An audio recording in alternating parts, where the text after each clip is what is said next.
Hello friends, I am glad to see you again. Today I'm going to tell you about the HOA that built houses on my land because I didn't use it. I never anticipated the day I'd discover that a big part of my life had been quietly taken away from me without my knowledge. In fact, I never anticipated that upon returning to the acreage I inherited years ago, I'd find not just one building, but a series of brand new houses and even two luxurious swimming pools that were constructed without my permission. Imagine driving several hours out of the city, excited to breathe in the fresh air of country life, only to be greeted by a vista that looks more like a suburban housing development than the farmland you dreamed of maintaining in your retirement. That's exactly what happened to me. Let me backtrack a bit and paint the full picture of how all this unfolded because it's quite the unusual chain of events. When I was in my early 20s, I inherited a fairly large piece of rural property from my grandfather. He was a passionate farmer, a resourceful individual who believed in the value of a self-reliant lifestyle. From the time I was a child, I always associated his land with a sense of peace and promise. He used to take me on these long walks, pointing out the best spots for apple orchards, vegetable gardens, or livestock fields. He'd ramble on about how a piece of land could sustain a person not just financially, but spiritually as well, if only one learned to respect and nurture it. He built a small farmhouse skeleton as a future project to expand the property's capacity for farming, but never got around to finishing it. When he passed away, that farmhouse skeleton was left to me. At that point in my life, though, I was working in an entirely different field, something more corporate, based in a metropolitan area many miles away. I found myself renting an apartment near my workplace. It was a pretty typical arrangement for someone who just started climbing the career ladder and didn't quite have the resources or time to shuttle back and forth between the city and the countryside. Still, it gave me peace of mind to know that the family land existed as a safety net for a day when I could slow down and return to the simpler life I'd always romanticized. I would occasionally daydream about retiring there someday, living off the land, caring for a few animals, growing vegetables, and sitting on my porch every evening, gazing at sunsets that stretched across endless fields.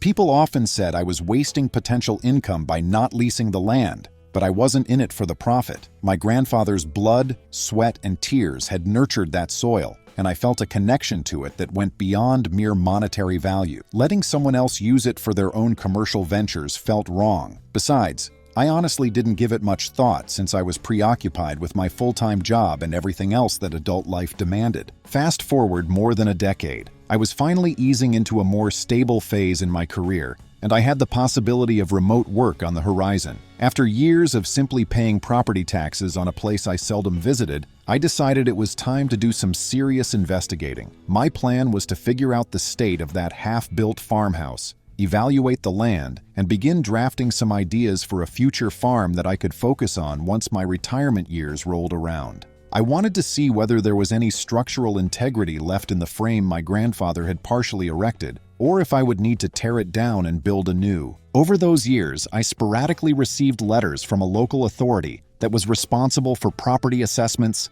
zoning issues, and other official matters. But since they never indicated that anything catastrophic or even moderately unusual was happening on my land, I assumed everything was more or less the same as I remembered it, maybe a bit overgrown, but intact. What I did not realize then was that a local homeowners association had been formed in the vicinity. I'd heard of HOAs in the city, but it never occurred to me that a rural piece of farmland would be subject to one. As I discovered later, this was not your typical suburban HOA either. It was an opportunistic group of individuals who had big dreams of turning various plots of rural land into a modern, upscale neighborhood. They had apparently assumed no one was really paying attention to my parcel because it had sat dormant for so long. So I finally blocked off a weekend to drive up and see the property. The first red flag appeared as soon as I neared the end of the main road that connected to a smaller gravel path once leading to my grandfather's place. Instead of the narrow, somewhat bumpy trail that I remembered, I found a newly paved street, complete with lampposts, sidewalks, and a fancy sign. My immediate thought was that the county might have made some infrastructure improvements, but why go to such lengths for a lightly populated area? When I rolled closer, I saw something that made my jaw practically drop to my chest. 6 gleaming new homes, standing in a neat row, each sporting manicured lawns, fancy mailboxes, and even newly planted trees. I literally thought I'd made a wrong turn, but I recognized the slope of the hill and a distinctive rock formation that I had always called the Sentinel, which told me I was exactly where I had intended to be. No question about it, I was definitely on my grandfather's land. And beyond those homes, I caught sight of two glimmering pools, the kind you see in resort-like neighborhoods where people pay monthly dues to some association. I was too stunned to do anything except pull over and stare, half believing that I might have gone insane or was having some bizarre daydream. After a few minutes of pure shock,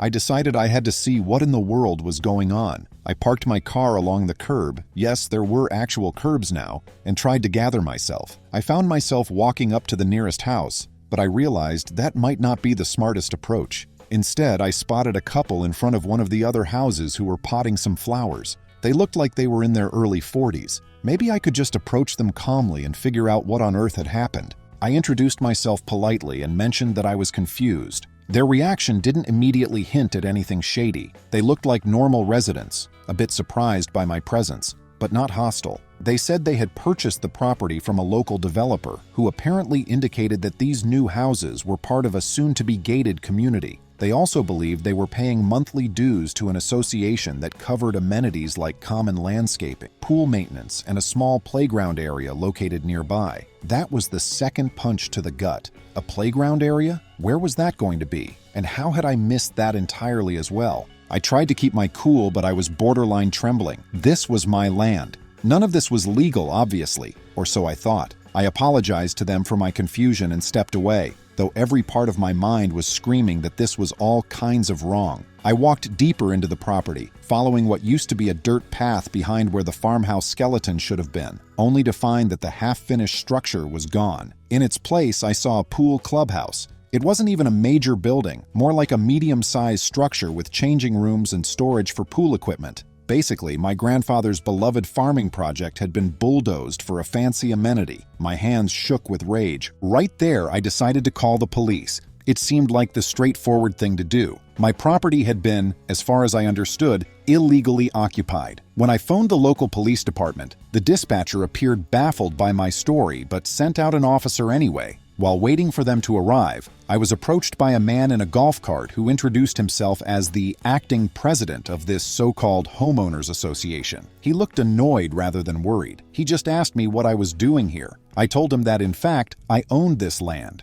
He gave me a perplexed look that quickly transformed into condescending amusement. In essence, he said something along the lines of, "You can't own this, it's part of our development." That conversation escalated quickly as I insisted I was the rightful owner, and he insisted that I must be mistaken because the association had all the documentation to prove everything was above board. By the time the police officer arrived, the acting president had summoned two other individuals, presumably also from the association's board, who brought out a thick binder of documents. They claimed the land had been vacant for so many years that it had been repurposed through some administrative process. They used phrases like abandoned property, tax forfeiture, and zoning reclassification, but half of it was nonsense or only partially accurate. The officer looked as confused as I felt until I produced my legitimate deed and showed proof that I'd been paying taxes consistently. The conversation went in circles, with the officer saying that this might be more of a civil dispute than a matter for immediate criminal action. I argued that it was clearly trespassing and illegal construction. The HOA people insisted I had no real grounds. It was a stalemate, so the officer left it at that, saying we needed to handle this through the proper legal channels, but that I could file a police report for trespassing if I truly believed a crime had been committed. I left that day feeling emotionally drained and furious, but I was also confused. How could 6 houses, 2 pools, and a clubhouse be built on land that was never sold or even leased to anyone? My immediate next step was to hire a lawyer. Fortunately, I have a longtime friend named Patricia who specialized in property law. Though she typically dealt with commercial real estate in urban areas, she was more than willing to take a dive into this strange situation. We spent hours compiling every piece of documentation on my ownership history. It turned out that, yes, I had indeed paid property taxes. We also found zero evidence of any government entity auctioning off or reclassifying my land. Essentially, the question became, how did the HOA and their developer even get permits to build on property they did not own? Patricia and I took a closer look at the timeline. Evidently, about 5 years ago, the local municipality had updated its zoning maps and made the area more open for residential development. In the process, there were some administrative oversights, or so it seemed. The developer, apparently in cahoots with an unscrupulous official or two, might have simply snuck the land into their plans. The official might have overlooked verifying actual ownership, or perhaps falsified some documents. That part wasn't entirely clear yet, but it definitely smelled fishy. We discovered that a portion of land records had suspicious notations about unclaimed farmland, but those notations never should have applied to my parcel since I was paying taxes all along. Subplot number 1, the conversation with the local building inspector's office. When I tried to get a hold of the building inspector, a man named Hugo, I was repeatedly told he was either on vacation or unavailable at the moment. After persistent calls and personal visits, I finally managed to corner him. He admitted there was likely a clerical error that led to an incorrect classification of my land as unused municipal property. But then he quickly tried to shift blame back to me, suggesting I should have responded to multiple notices. I asked him which notices he meant, because I received no such letters or phone calls about a proposed development. He shrugged and said they must have gotten lost, or I might have moved addresses. I told him that my official mailing address had never changed. He grew pale and muttered that I'd have to speak with the HOA's legal team if I had any more questions. Subplot number 2, the financial aspect. While all this was happening, it dawned on me that the developer had presumably sold at least some of these houses to unsuspecting buyers, who now lived in what they believed was their rightful neighborhood. It was quite the conundrum because I definitely wanted justice. But I also felt empathy for people who had poured their savings into a dream home without realizing the land wasn't properly secured by the developer. Meanwhile, the developer presumably made a significant chunk of money off these sales. When Patricia and I looked at local real estate transaction data,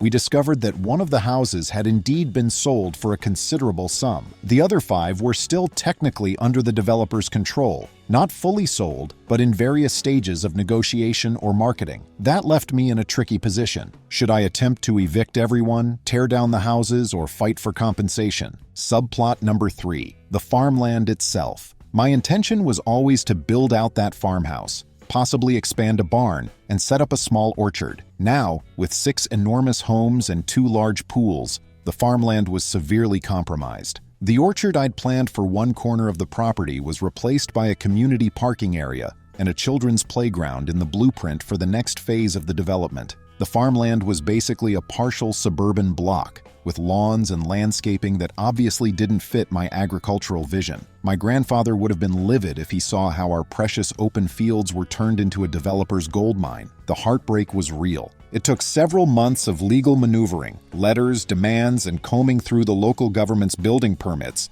to finally corner the developer and the HOA board. Eventually, we scheduled a formal mediation session, which took place at a law office in the nearest town. Imagine the tension in the room. Me and Patricia on one side of a long table, the acting HOA president, the golf cart man, and 2 board members on the other side, plus an attorney who represented the developer. We started with small talk, which was painfully awkward. Then the mediator arrived, and the mood shifted to something more serious. The developer's attorney tried to claim that the land had been properly obtained, or at least used under the assumption that it was city-owned, which was obviously false. Patricia slammed down a stack of documents proving my continuous ownership and tax payments. The attorney pivoted, saying that even if they had built on my land by mistake, it was now a matter of unjust enrichment if I were to take everything back. In other words, they argued that because they had improved the property with new housing and amenities, I was effectively benefiting from their massive investment. He implied that if I wanted to reclaim the land outright, it could be subject to a new round of complicated compensation claims. Patricia countered that I never asked for such improvements, and in fact, the presence of those buildings was a direct violation of my property rights. The back and forth was intense. At one point, I remember the acting HOA president leaning in and sneering that I should have just sold the land if I wasn't using it. He implied that people like me, who sit on idle real estate for sentimental reasons, are basically to blame for such misunderstandings. I was livid, but I kept my composure, reminding him politely that his moral lecture didn't override the law. The mediator tried to keep the conversation civilized, but tension crackled in the air. Not surprisingly, that session ended without a resolution, but set the tone for a pending lawsuit. Then something else happened that I hadn't anticipated. The local district attorney's office launched an investigation into the matter when it came to light that official records might have been doctored. A rumor started circulating that one of the city clerks was put on indefinite leave pending the inquiry.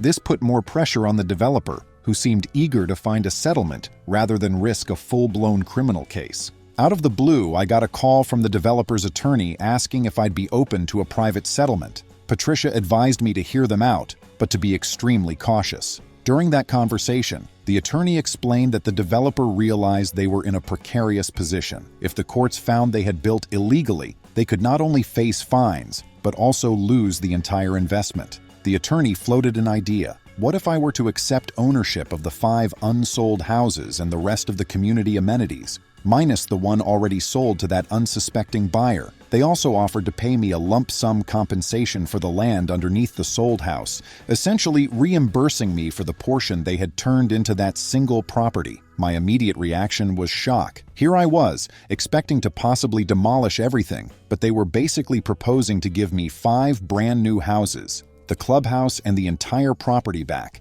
It wasn't as if I actually wanted to become the owner of an entire mini-development. My dream was to have farmland, not a suburban complex with a pool. But after talking it through with Patricia and realizing the extent of the developer's wrongdoing, we recognized that I was in a position to claim everything. Tearing down the houses would have been a monstrous expense, not to mention the heartbreak it would cause those who bought in good faith or had planned to. On top of that, since I wasn't quite retired yet, having multiple properties could be turned into a financial asset. Maybe I could sell some of them at fair market value or rent them out. My grandfather's farmland vision was slipping away, but the alternative was at least something that could benefit me financially and hold the developer accountable. We pushed the developer's attorney to sweeten the deal. After some back and forth, we agreed that they would also reimburse me for all legal fees, plus a sizable sum for the land where the single sold house stood. They would also be responsible for handling any complicated paperwork to separate that sold house's plot from the rest of the acreage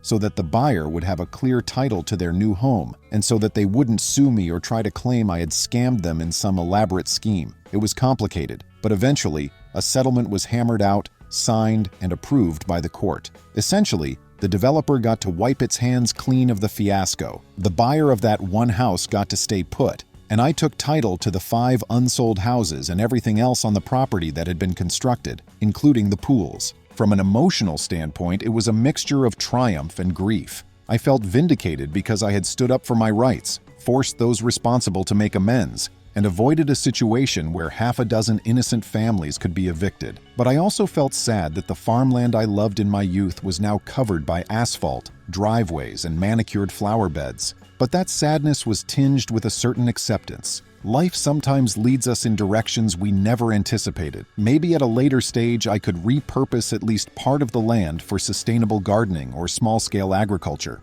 Or perhaps I could pick a smaller section of the acreage to realize a piece of my original farming dream. For now, I was simply relieved that I wasn't left in ruin by other people's unethical actions. Still, that wasn't quite the end of the matter. The homeowners association that formed around these houses was left in disarray. Their leadership had essentially been outed as operating on false grounds. The association as it existed was dissolved, and a new set of residents had to figure out how they were going to maintain amenities. Since I ended up as the official owner of most of the houses, I effectively also inherited the responsibility for the roads, sidewalks, and communal spaces. It wasn't exactly a role I wanted, but at least I had some say in how things could be managed going forward. I had the leverage to ensure that no further shady activity would ever occur on my property. There was, however, one leftover piece of drama. The acting president of the HOA, Mr. Golfcart, tried to file a personal lawsuit against me, claiming mental distress and harassment because I'd called the police on him. My lawyer's immediate response was to laugh and file a motion to dismiss, which the judge promptly granted. It was an absurd claim, and I suspect he was just lashing out because he lost all the power he once wielded.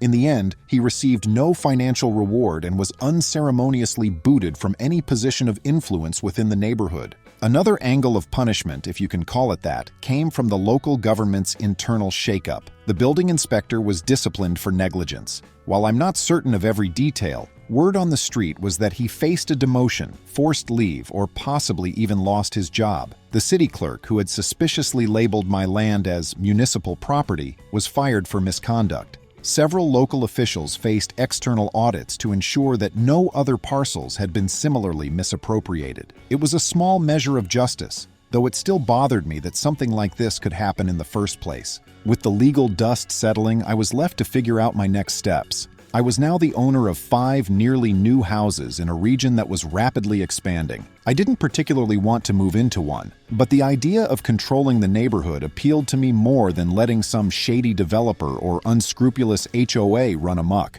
I considered the possibility of renting some homes out to cover property taxes and maintenance, which had now ballooned given all these structures. Alternatively, I could sell them off, one by one, to buyers who understood the property's backstory and wanted to be part of a more honest community. Maybe I'd even retain one house for myself as a retreat, even if it wasn't the farm I once imagined. After all, the peaceful environment was still partially there. The skies were big, the stars were bright, and behind the houses, I could see rolling fields that reminded me of simpler times. Subplot number 4, the community reaction. In the months following the settlement, neighbors started trickling in, people who either had put down deposits earlier or were now finding out about the improved roads and new construction. They approached me cautiously, unsure of how I felt about them. Many apologized for the bizarre situation. Most were completely unaware of the property fiasco. They had trusted the developer's sales pitch. A few expressed sympathy, noting that they too felt betrayed by the unscrupulous manner in which the entire project was carried out.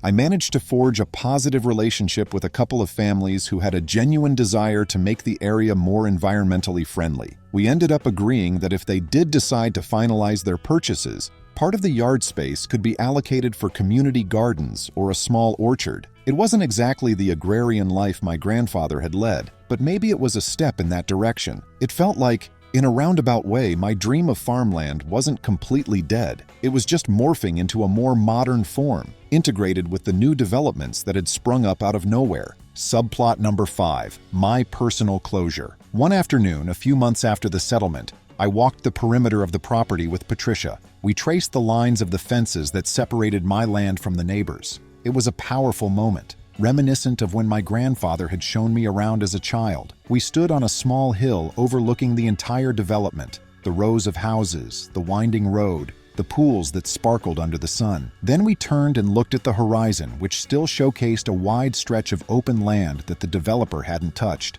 I breathed in deeply and felt a mix of sorrow and acceptance wash over me. That night, I slept at a local bed and breakfast, reflecting on everything that had happened: the blatant violation of property rights, the shock of discovering entire houses built on my land, the legal skirmish that tested my patience, and the surprising conclusion that ended with me actually owning most of the houses. I never imagined that calling the police would lead to such a labyrinth of events, let alone end in such a settlement. If I had simply stormed off or tried to fight them in a less coordinated way, I might have lost everything. But the combination of having a knowledgeable attorney, a paper trail that proved my continuous tax payments, and a developer desperate to avoid criminal charges ultimately swung things in my favor. To top it all off, the occupant of the house that was already sold, the only one I didn't get to own, reached out to me personally. He apologized for any misunderstanding and admitted that he'd been furious at the developer when he found out the land issue was unsettled. But since my settlement arrangement allowed him to keep his home, now on a legitimate deed, he was grateful that I had handled things in a way that spared him the hassle of moving or being dragged into a lawsuit. That man turned out to be one of the more genuine people I've met.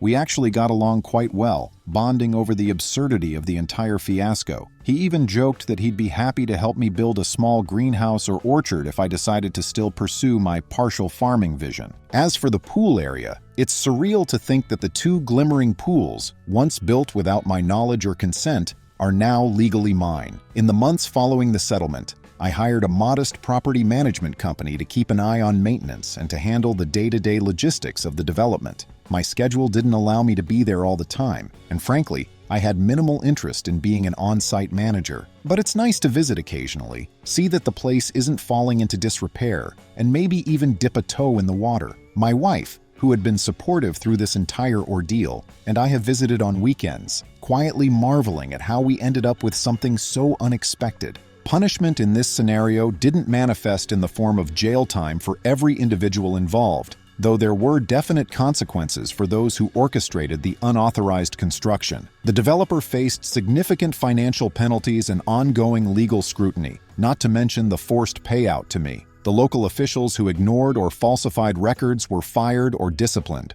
leading to a more cautious environment in the city offices. The power-hungry HOA board members lost their illusions of grandeur and had to accept that their entire neighborhood was under new ownership, mine. They could no longer order residents around, impose arbitrary fines, or otherwise manipulate the situation. And personally, I feel a measure of satisfaction in knowing that I stood my ground and prevented these unscrupulous characters from stealing what was rightfully mine. As I see it, that's the best kind of outcome. One where justice is served, but innocent families don't get totally uprooted in the process. Though it's not the farm I once envisioned, I see a silver lining. I now have tangible assets that could fund a future project somewhere else on the property, or maybe even on a separate piece of land if I want to purchase additional acreage in another location. Life rarely goes exactly as planned. My grandfather's legacy was always about perseverance, adaptability, and doing what's right. In many ways, by navigating the twists and turns of this fiasco and forcing accountability,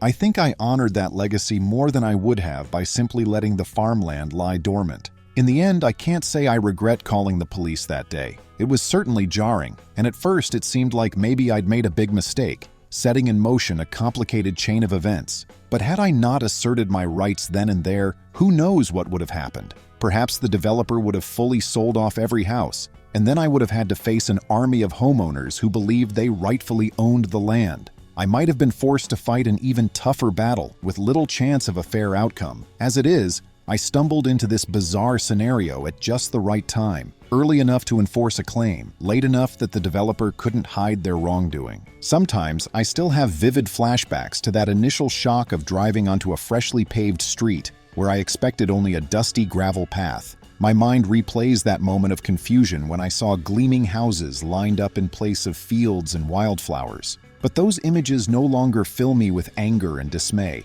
Instead, they're a reminder of what can happen when you fail to check on your property and assume everything is fine. More importantly, they're a reminder that persistence, documentation, and a willingness to stand up for yourself can swing the pendulum back in your favor. I have a new appreciation for what it means to really own something, how it's not just about having a piece of paper or paying taxes, but also about being present, being engaged, and making sure you protect your rights from people who see an opportunity to exploit. It's a lesson that I'll carry with me, whether I decide to sell those houses or keep them as part of some bigger vision. My inheritance was a piece of land, but perhaps the real inheritance is the knowledge and fortitude I gained through this experience. In that sense, I'm not just carrying on my grandfather's farming dreams, I'm building upon them with my own brand of vigilance and resilience. As things stand now, I'm in the process of reworking my long-term plans. Who knows, maybe I'll end up retiring sooner than expected, financed by the rental income from these houses that appeared on my land like mushrooms after a summer rain. Or maybe I'll find a way to incorporate both farmland and a small, eco-friendly community into the property, forging a balance between modern living and the rural spirit that once defined this place. The details are still up in the air, but the simple fact is, I now have the power to decide. It may not be the destiny I pictured decades ago, but it's a destiny that's finally in my control. Friends, thank you. See you soon.